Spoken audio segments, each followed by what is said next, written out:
Hello guys, welcome back to the channel. Today we're talking about Black Clover chapter 271. This is the Manga Man. As always, we're reviewing this based on scanlation translations, and so they should be taken with a grain of salt. As always, if there's a major difference between what we review today and the official translation, I'll bring that up in future videos. So without further ado, let's get into this review. So, before getting into the chapter, there's a few things I want to discuss. I do want to kind of give a shout out to all my recent subscribers, especially those that are watching my videos from beginning to end, liking and commenting, getting involved in the comment section. That does really help me, and it does encourage me to continue making these content and hopefully improve down the line. The second thing I want to kind of touch on is my subreddit that I've created purely so I can post these video links as well as any chapters that I do find, whether it's the raw spoilers, the scanlations. So that is the Manga Man /the Manga Man. So if you want to just check that out, you'll probably find links to this scanlation review chapter that I'm reviewing. With that being said, let's kind of get into this. So the translations vary in terms of the title. So one translation says uniting, another says assimilation, but it ultimately means the same thing.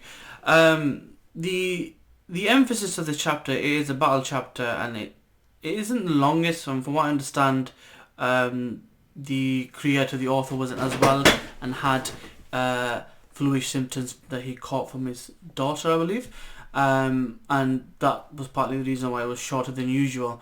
But we had enough in there to have a discussion, so I want to kind of go through the chain of events that happened in the chapter and why it's a good thing. So let's kind of go through that now. So the first thing that essentially we get told is that Nacht's saying that you need to fully assimilate with your partner, or the demon in this case, to make 100% usage of the demon's ability. Now this is quite important because if you look back to the triad, and I think the highest that they've gone up to is 80 before being fully taken over, and I think this is purely down to the type of contracts that they have with the demons, albeit the demons are a lot stronger than potentially the ones that Nacht have, or the Leibe is. But because of the difference in contract, they may only be able to go up to 80%, and this may be a difference maker in the abilities or the capability to fight against the Dark Triad. So that's the first thing. The second thing that was actually kind of funny to me was when Asta did go into half demon mode to kind of counteract the attacks by Nacht, Leibe went small, and the first thing that kind of came to mind was when Yuno has his Bell character and she's small, and he has his character and he's small. They'll probably have like a 2-on-2 tag team, Bell versus Leibe, Yuno versus Asta. But the difference is Yuno has this form where he kind of goes into, is it a spirit dive one, I think it's called. Asta should have something similar, just to sort of, it's like a copycat mirror image type of thing where he's fully assimilating, and it might look something similar to that. So I found that interesting that he goes small.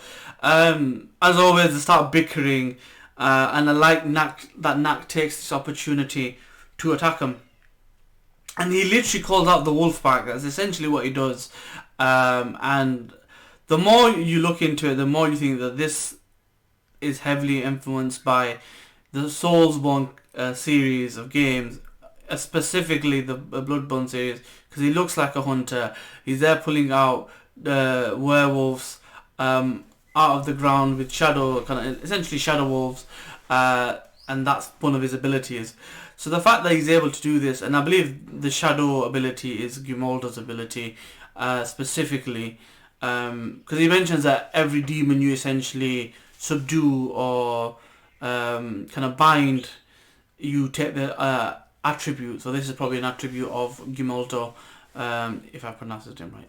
That being said, the counter to this, Asta pulls out Yamis' sword and starts throwing attacks out. Essentially what he realizes is that Nacht's shadows have Nacht's key, so he has to land an attack on actually Nacht for these to go away. So he pulls out the demon decapitator sword, as he likes to call it, and he managed to what seems to land a hit on Nacht. Essentially, looks like he pissed him off because he says, okay, we'll have to surpass our limits, and he goes, I really hate those words. So what exactly happened between him and Yami that he hates those words so much? The chapter, like I said, is relatively simple, relatively straightforward, but there's the points, again, we want to re-emphasize. This method, basically, that Nacht's uses 100%, so there's a difference between his method and the Dark Triad. He does mention in the translation that he's not sure how much Asta can basically bring out, and he has mentioned before that this method is different. It's not really the way that they've done it before, and I think that because that's the case, rather than it being 100% one way, it's going to be 100% both ways, which potentially can make it 200% if that makes sense. So I think that this method of friendship over subduing or being possessed if the demon's taking over is kind of like the perfect balance of the yin and yang, because the way the Dark Triad are doing it, the demons seem to be controlling the humans.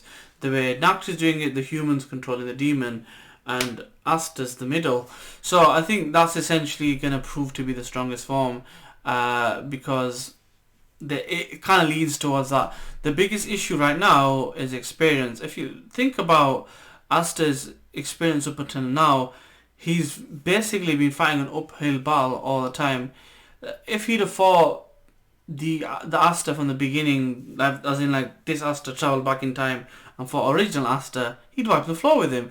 And because of one of the reasons why that is because of experience. It's not like the anti-magic demons got any stronger, because he even states in this chapter that, look, I just want to take off your body. I don't really have much experience in fighting. The first time I really came out, essentially after the Grimoire, was then. So he doesn't know how to really use his abilities. That's why when they start bickering. So the fact that experience is a key factor here means, essentially, as they both experience combat experience, they will both grow in their own ways, and ultimately down the line this will make him be pretty much an unstoppable force. What this also essentially means is he's not quite ready for Wizard King. We all know that, but the fact that these hints are given essentially kind of confirms it. So with that being said, it ends with him not liking those words that Yami normally says. I'd love to get a flashback of their time in the Grey Deer, I think it was called a Grey Deer first, wasn't it? And now it's the Azure Deer. But when Julius was the captain and they were working under him, so Yami, Nacht and William were basically all in that crew working together. I'd love to see what happened, because in previous flashbacks and probably non-canonical story or side stories, they've kind of covered William and Yami.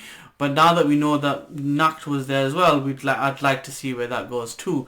So with that being said, that is my review. Hope you like it. Please feel free to like, share, comment and subscribe, and I will see you in the next one.